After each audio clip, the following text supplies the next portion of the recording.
कि कैसन बाड़े हाय लक्ष्मण देवरावा आई कैसन बाड़े हाय लक्ष्मण देवरावा ऐसे कैसन प्रभु जी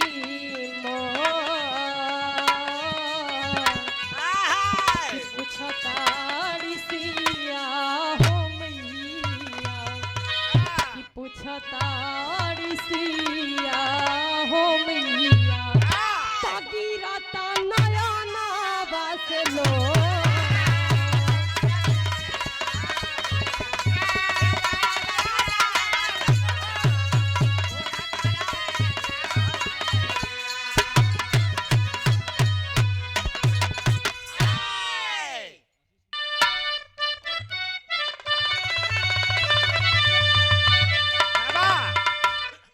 कि पतरो राम जी के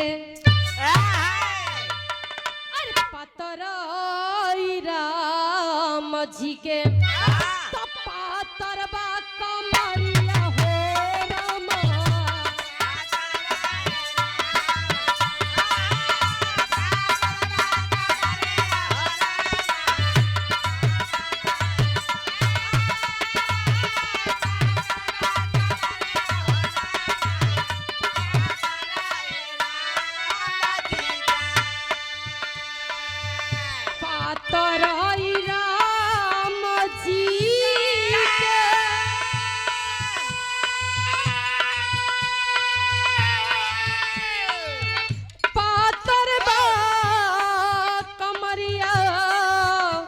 हो रामा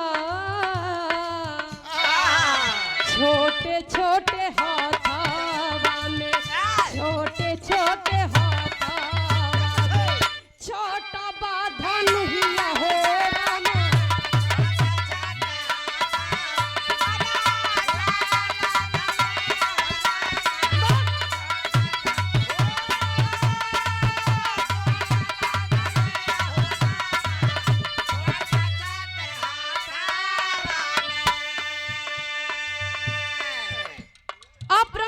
बड़े भैया के समझ लो भैया की कहानी उस समय के बाद जौना समय श्रवण कुमार अपने माई बाबू को बड़ा इज्जत बड़ा सम्मान बड़ा प्यार करत रहल आज के कलयुग में आज के युग में ऐसा औलाद मिलब बड़ा मुश्किल है बहुत मुश्किल बा कहल जाला कि घर का बनाओ में सबसे बड़ा काम औरत का होला कहल जाला चाचा की जौन श्रवण कुमार का मेहरारू रहली अपने ससुर और सास के नमक का खीर दे और अपने पति के चीनी का दे बड़ी चटनी रही लेकिन श्रवण कुमार अपने माई बाबू के जब खाना दे तो खाना पहले खुद खाए फिर अपने माई बाबू के देवे ऐसे कहल जाला चाचा कि घर का सबसे बड़ा विनाश औरत होली और अगर औरत चाहे तो तुम्हारा घर बना दे और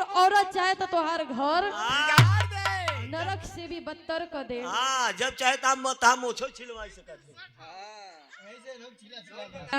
भगवान जी दौड़ के आवल इतना बड़ा भक्त हैं जहाँ छोकरन तहाँ आए 51 रुपए का महान आशीर्वाद चरणों में कोटि कोटि नमन आशीर्वाद की कांक्षा करते हैं लेकिन ए भैया औरत ही के इंसान सब कुछ मानेला इंसान भाई भाई लड़ ले झगड़ ले उसे मतलब नहीं बा अगर हमार मेहरारू कुछ न बोले तो रिश्ता बनल रही और वही में औरतों पाई जाली कहलन गरम हथौड़ा बा तो ही पे दे देथिन एक ताऊ वही पे 2-3 हथौड़ा नहु अपन दे देली ये से कही था ना मेहरारू को रोज गोड़ धर जाओ ताऊ को आखिर बात सही ये चीज का प्रमाण खुद है हमारे खुद नहीं भैया हैं जब जब कार्यक्रम में आवत हैं तब तब भाभी का पैर छू के आवत है वो हमारे घर का लक्ष्मी है और बतिया नहीं मानते हैं तो बेलना से मारल बाबू के ले चल देलन तीर्थ यात्रा करावे। अरे वाह माई बाबू के उनके मन रहे लेकिन उनकर माई बाबू अंधा अंधी रहलन अंधा अंधी रहलन तो उन लोगन कैसे जाए तो श्रवण कुमार तराजू के नियन बासे के लकड़ी का बनैलन और एक में माई एक में बाबू के बैठा के लेके चल देलन। और जाते जाते जब आधा रास्ते पहुंचलन बहुत घनघोर जंगल मिलल। माई बाबू के बड़ा तेज से प्यास लागल। कहलन बेटा हमरा के प्यास लागल बा, पानी चाहिए।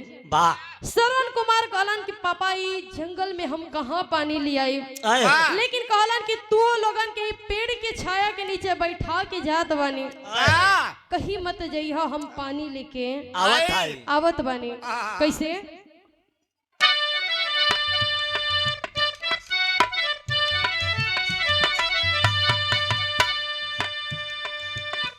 कि लई के घड़ी लवा दशरथ,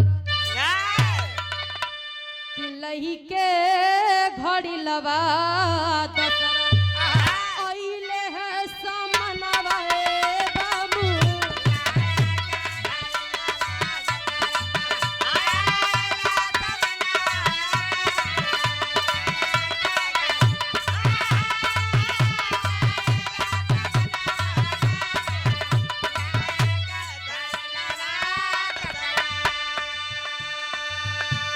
पूछे अंधा अंधी का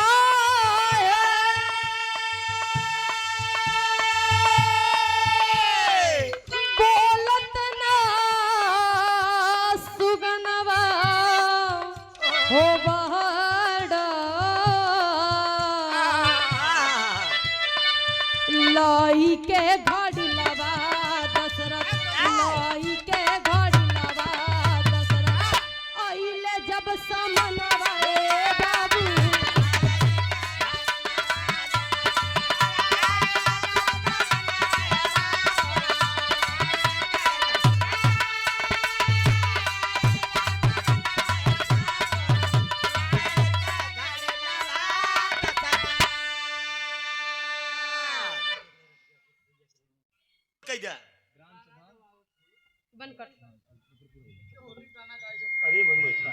आप ग्राम सभा बनकट जमीने छनवरा में राजा दशरथ और आप बड़े भैया आशी डाले शिकार खेले। कहल जाला कि वो बिना देखे तीर चलावे। शब्द विधि बार मारे।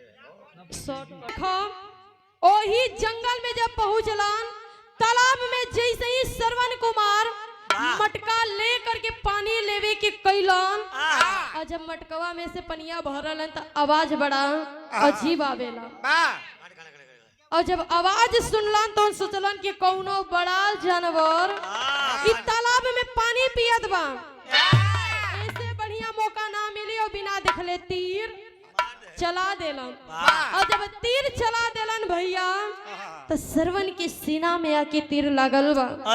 और जब श्रवण कुमार आवाज देले बड़े, दशरथ जी उनके पास आके एक बात पूछलन। कहलन कि हम तोहरा के जान से ना मरनी, हमरा से बहुत बड़ा पाप हो गइल बा, अनजाने में हमरा से बहुत बड़ा अनर्थ हो गइल बा। श्रवण कुमार कहलन कि जौन होवे के रे हो गई, होने के केहू टाल ना सकेला, लेकिन हमार माई बाबू बड़ा पियासा बड़े, एक पेड़ के नीचे बैठा के आयल बानी। हमार माई बाबू अंधा अंधी बड़े, हमरा माई बाबू की है मटका से ले जाके पानी पिया देबो। समझ लिया कि तू हमरे कर्जा से तू मुक्त हो गइल। कहल जाला कि श्रवण कुमार दशरथ जी उनकर मामा लगत रहलन श्रवण कुमार को। लेकिन ए भैया देखा जब पानी लेके पहुंचत हैं भैया के जाते हैं तो होत का बा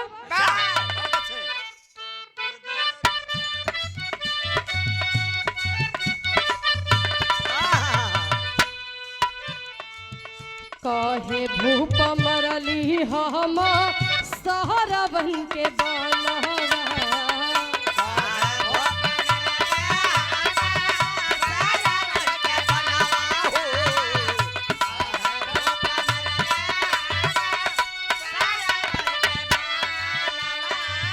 फूल से सुगानावा के गईले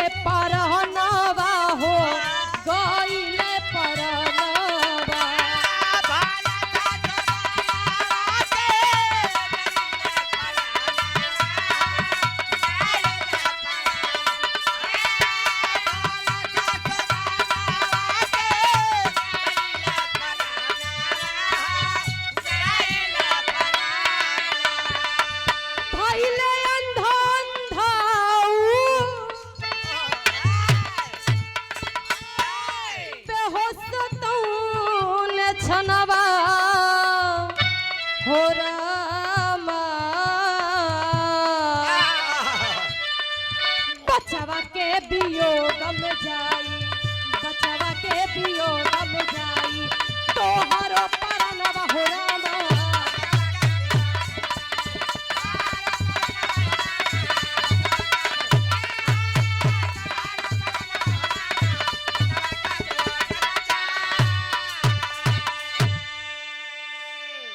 जब पानी लेके गइलन अंधा अंधी कलन बेटा आ गइल, लेकिन दशरथ जी बोलत ना बाड़े, खाली मटका के पानी और अपने भी अंधा अंधी पूछलन कि बेटा काहे नहीं बोलत बड़ा। अबे हंसत बोलत गइला कि पानी लेके आवत बानी कहीं जई हो मत। का भइल की बोलत ना बड़ा। बोलत है खाली बेटा। दशरथ जी खाली पानी उनके मोही तर लगावत है, लेकिन बोलत कुछ ना है। और जब पानी लगावत बाड़ी तब तक उनकर माई उनके हथवा पे हथवा चला गवा।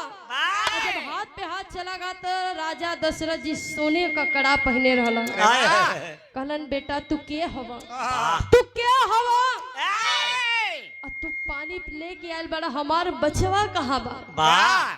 दशरथ जी कहलन कि माई बाबू, माई लेकिन वो समय नहीं पता रहा भैया। कहलन कि हमरा से बहुत बड़ा अनर्थ हो गए। हम ही जंगल में शिकार खेले आयल रहनी, अब बिना देखे सरवन के ऊपर तीर लग गइल बा।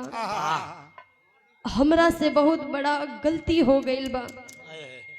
हमरा के सरवन बतैलन है कि तू लोगन बड़ा पियासा बड़ा, हमरा माई बाबू के पानी ले जाके पिया दी हो।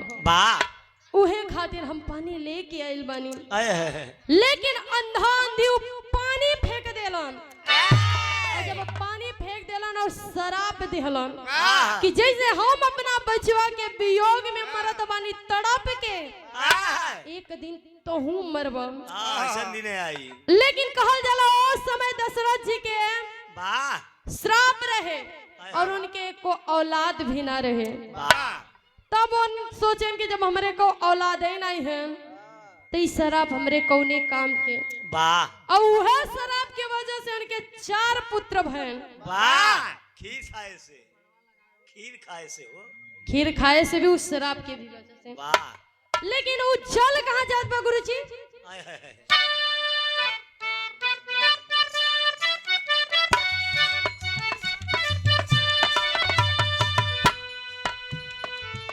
पानिया थमाए है दशरथ अंधा घुसियाए।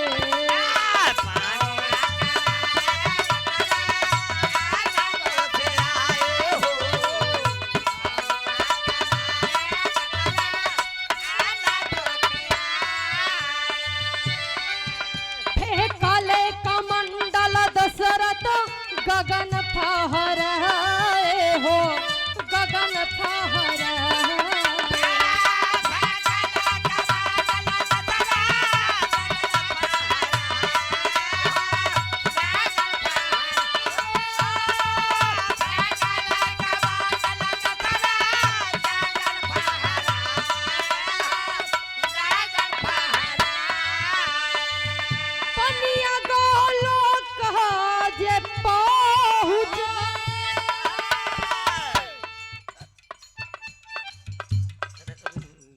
कहना बा कैसे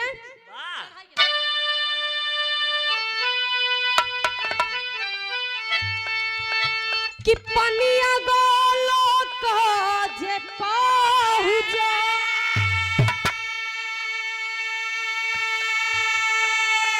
अरे मची गईले तूफानवा हो रामा। देवता पानी फेंके खातिर, देवता पानी फेंके खातिर खोजले आसथनवा हो रामा।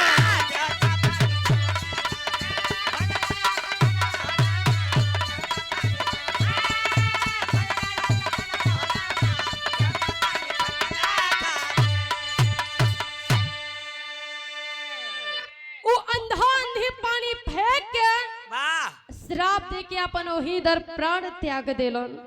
वो पानी जाके गोलोक में पहुंचल बा। ओही जाके जितना देवी देवता रहलन बड़ा परेशान हो गइलन आहा। कि मटका में जल और ये कैसन जल बाटे कर का मतलब बा। परेशान हो गइलन, सब जने आपस में बात करत हैं लेकिन केहू के कुछ समझ में नहीं आवत बा। और जब नहीं आवत बा तो एक देवता कहें जब नहीं आवत बा तो चलो ब्रह्मा जी के पास ये नहीं समस्या का समाधान बताइए। कैसे? बहुत अच्छा, क्या बात है।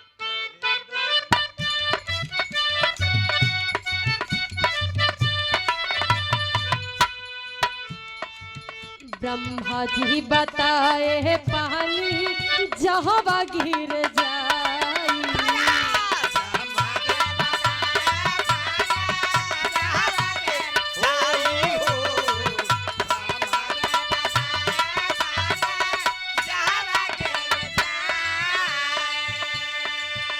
ओहिया सथानावा पे मची है तबाही हो, मची है तबाही।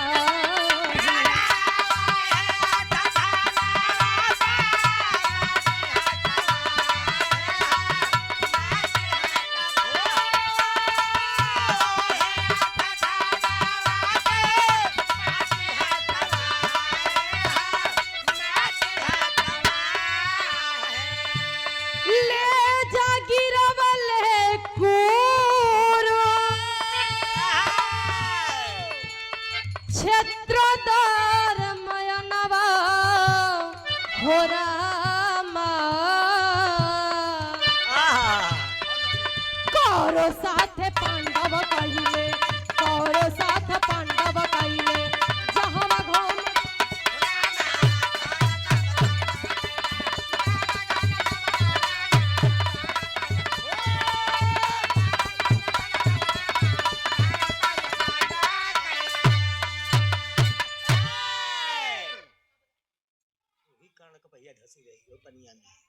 वही में ब्रह्मा जी तुरंत बतैलन कि पानी कतो गिराया मत, और अगर गिर जाई जौने धरती पे जौने स्थान पे बहुत बड़ा तबाही हो जाई, बहुत भारी पीर मारा जाए, बहुत भारी। ई जानी लो। अब देवता परेशान हो गए, कहलन प्रभु ई पानी गिरी तो गिरी कहाँ? भगवान जी कहलन ले जाके कुरुक्षेत्र के मैदान में गिरा दो, और गिरा देलन जाके ले जाके। अब भैया समय बा कुछ बीतल बा, और कौरव और पांडव के बीच में लड़ाई भइल बा, जौन की कहल जाला भैया कि कुरुक्षेत्र में पांव रखे के जगह ना रहे, लाश से तनी गिरल रहे। लेकिन कहना बा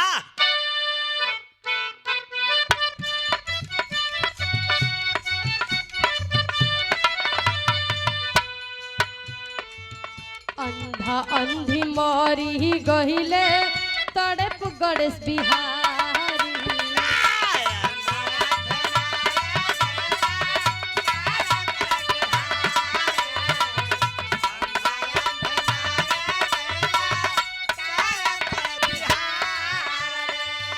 राम गहिले बनावा में दशरथ सिर पुधारी, दशरथ सिर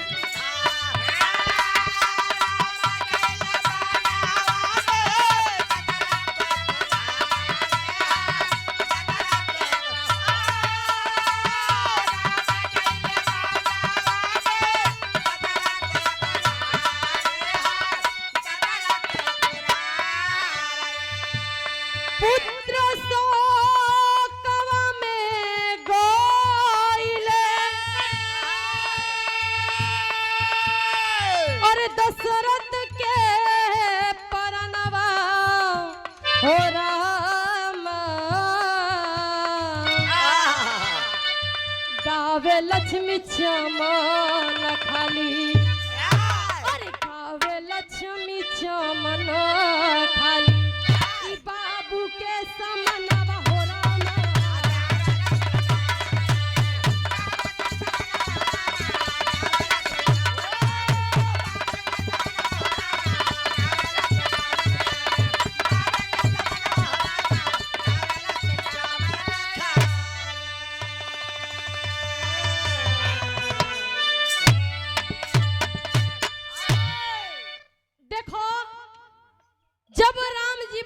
चला गए हैं तब जाके दशरथ जी के अपने पुत्र के वियोग में प्राण गए रहे। वाह